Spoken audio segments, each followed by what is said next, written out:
Okey, saya ingin menerangkan tentang Empayar Uthmaniyah. Empayar Uthmaniyah diperintah oleh Sultan yang berjumlah seramai 36 orang melangkaui masa selama lebih kurang 600 tahun, iaitu bermula pada tahun 1299 sehingga tahun 1924. Penyingkiran Sultan Abdul Majid I oleh Kemal Atatürk pada tahun 1924 sekaligus menghapus sistem khalifah di Turki yang telah berlangsung selama 640 tahun. Sepanjang tempoh lebih kurang 600 tahun itu, empayar ini mencatatkan sejarah yang panjang yang menempuhi zaman kegemilangannya serta zaman kemunduran yang akhirnya membawa kepada kejatuhannya. Zaman kemuncak kegemilangan empayar ini tercatat semasa pemerintahan Sultan Sulaiman Al-Qanuni yang memerintah selama 46 tahun dari 1520 hingga 1566. Seterusnya mencatatkan tempoh pemerintahan yang paling lama dalam sejarah Empayar Uthmaniyah pada awal abad ke-16, tak kala kekayaan dunia baru masuk ke Eropah dan membolehkan Eropah mampu membiayai kos teknologi dan sistem pertahanan baru. Uthmaniyah pula berdepan dengan situasi di mana kehebatannya di dalam teknologi ketenteraan mulai hilang hingga menyebabkan Uthmaniyah menggunakan teknologi yang sama dan seterusnya senjata dan teknologi yang lebih rendah dalam memerangi Eropah. Selama kira-kira satu abad, iaitu bermula dengan Vienna pada tahun 683 sehingga penjajahan Napoleon Bonaparte di Mesir pada tahun 1798. Uthmaniyah ni mengalami kebanyakan kekalahan dan kehilangan wilayah.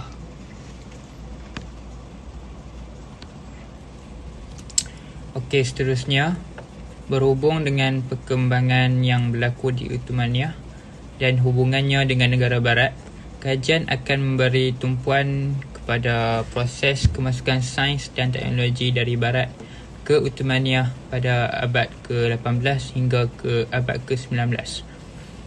Terdapat 3 saluran utama kemasukan sains dan teknologi barat ke Uthmaniyah, iaitu melalui aktiviti perterjemahan buku-buku sains dan teknologi yang diimport dari barat ke bahasa Turki.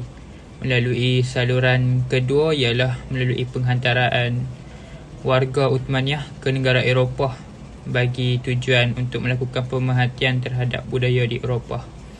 Manakala saluran yang ketiga ialah penubuhan institusi BAR yang menyediakan pengajaran sains dan teknologi di Eropah. Namun begitu, kajian ini hanya menumpukan kepada 2 saluran sahaja, iaitu penubuhan institusi BAR serta aktiviti terjemahan yang digerakkan melalui penlibatan tokoh-tokoh yang menjadi ejen penyebaran ilmu, kerana perbincangan tentang 2 saluran ini turut merangkumi 2 saluran terakhir yang dinyatakan. Institusi baru yang dikaji ialah institusi ketenteraan, institusi perubatan dan institusi pendidikan tinggi. Manakala aktiviti penterjemahan melibatkan karya-karya dalam bidang astronomi dan perubatan dan ketenteraan. Saja. Assalamualaikum warahmatullahi wabarakatuh. Nama saya Abi Sufi Fahmi bin Mat Yusof. Nombor pendaftaran saya 10 DKN 21F1048.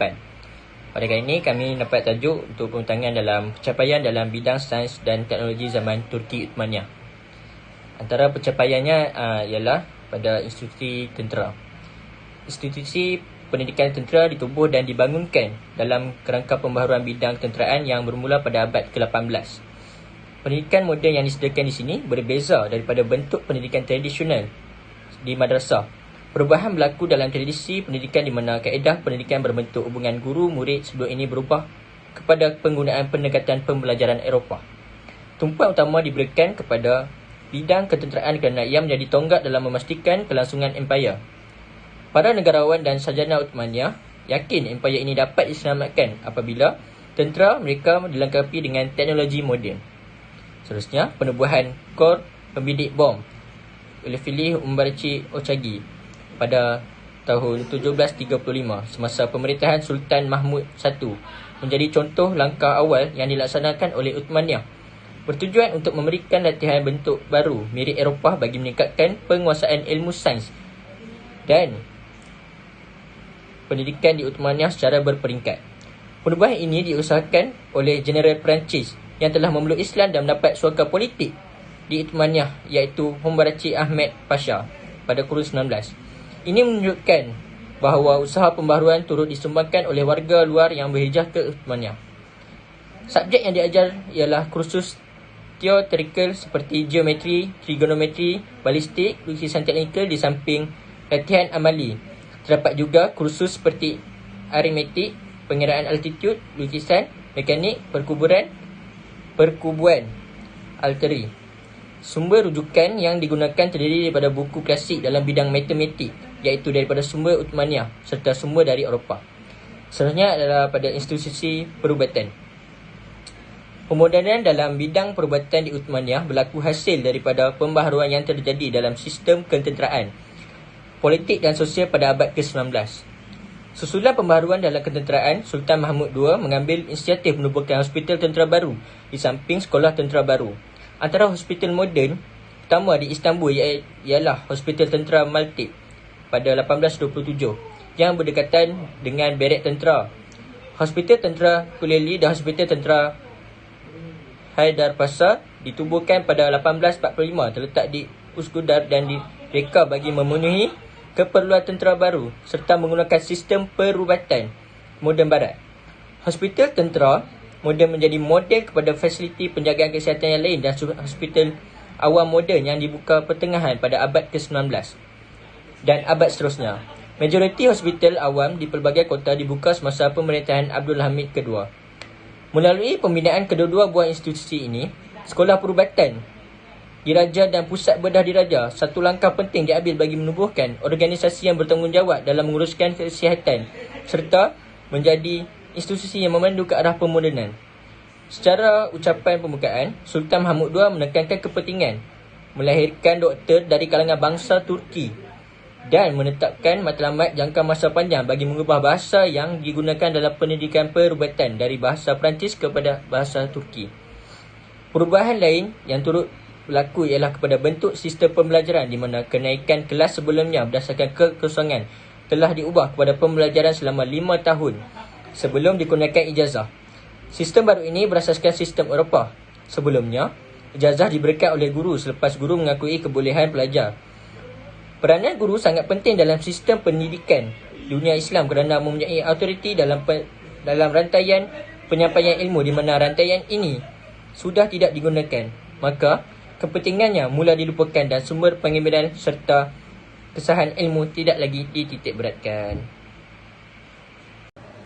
Assalamualaikum warahmatullahi wabarakatuh. Nama saya Muhammad Asir Abdul Syukur. Nombor matrik saya 10 DKM 1F 1072. Hari ini saya akan menerangkan tentang institusi pendidikan tinggi. Penubuhan Darul Funun merupakan satu contoh institusi yang menunjukkan penerimaan Uthmaniyah terhadap sains dan sistem pendidikan barat serta menjadi bukti usaha Uthmaniyah untuk melebarkan lagi pembelajaran sains di peringkat universiti.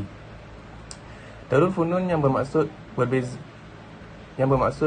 House of Science ditubuhkan untuk memenuhi keperluan dalam pendidikan sains dan teknikal yang berbeza dengan pendidikan di madrasah atau sekolah berasaskan agama, yang sehingga saat itu membentuk asas pembelajaran di Uthmaniyah. Nama Darul Funun dipilih dan digunakan untuk membezakan institusi ini dengan madrasah. Fungsi Darul Funun dapat difahami melalui namanya di mana perkataan sains di dalam kesusastraan Arab bermaksud satu cabang ilmu sains, manakala funun adalah kata jamak bagi fen iaitu pelbagai ilmu sains. Di dalam bahasa Turki pula ia membawa maksud jenis kategori, bentuk dan cabang ilmu sains. Pada abad ke-19, sains yang berasaskan penelitian dan bukti dikenali sebagai fen. Perkataan funun secara umumnya sering digabungkan bersama dengan ulum dan ditulis ulum ve funun. Ulum lebih memberi maksud ilmu agama. Penggunaan funun secara tunggal dalam perkataan Darul Funun memberi bayangan bahawa kebanyakan pengajaran di institusi ini bertumpu pada sains dari barat yang sinonim dengan perkataan fen. Pemindahan ilmu yang berlaku di Uthmaniyah bukan hanya tertumpu di Istanbul, bahkan turut berpusat di kota-kota besar seperti Beirut, Iskandariah, Izmir, Salonika dan kota-kota lain. Di kota-kota ini terdapatnya institusi pendidikan dan penerbitan yang menjadi media pemindahan ilmu. Ini dapat dilihat ketika timbulnya satu bentuk kesedaran budaya yang dikenali sebagai kebangkitan atau Al-Nahdah yang berlaku hasil daripada usaha membangkitkan semula bahasa Arab sebagai bahasa komunikasi. Kebangkitan budaya ini digerakkan oleh sebilangan besar rakyat Syria atau rakyat Syria yang berhijrah ke Mesir. Namun begitu, terdapat sebilangan kecil daripada mereka yang berminat dengan pencapaian sains dan teknologi Barat dan bersedia untuk menyebarkan ilmu tentang pencapaian tersebut di kalangan pembaca bahasa Arab. Mereka berusaha mewujudkan minat dan kesedaran terhadap hasil sains dan teknologi moden. Terima kasih. Assalamualaikum warahmatullahi wabarakatuh. Nama saya Muhammad Irfan Zulfahmi bin Ahmad Aziz, 10 DKM 21F1092. Jadi kesimpulannya, kekalahan demi kekalahan yang dialami Uthmaniyah kepada Barat menyedarkan Uthmaniyah bahawa Barat telah mendahului mereka dari segi sains dan teknologi, terutamanya dalam ketenteraan. Uthmaniyah sedar keperluan mereka untuk memajukan sistem ketenteraan kerana keadaan mereka yang sentiasa diancam oleh musuh dan juga memastikan agar mereka setanding dengan kuasa Eropah. 101 usaha pemodenan pada abad ke-19 ini tidak hanya berlaku di Turki, bahkan turut berlaku di Tanah Melayu seperti di negeri Johor. Oleh yang demikian, Uthmaniyah mengambil langkah bagi menghadapi cabaran Barat terhadap kekuasaannya dengan cara melakukan pembaharuan bagi meningkatkan kekuatan ketenteraan mereka melalui penguasaan sains dan teknologi. Pembaharuan dalam bidang ketenteraan justru turut membawa pembaharuan dalam bidang sains dan teknologi dari Barat. Oleh kerana Uthmaniyah melihat Barat lebih terkedepan, maka pembaharuan yang dijalankan berinspirasikan Barat itu sendiri.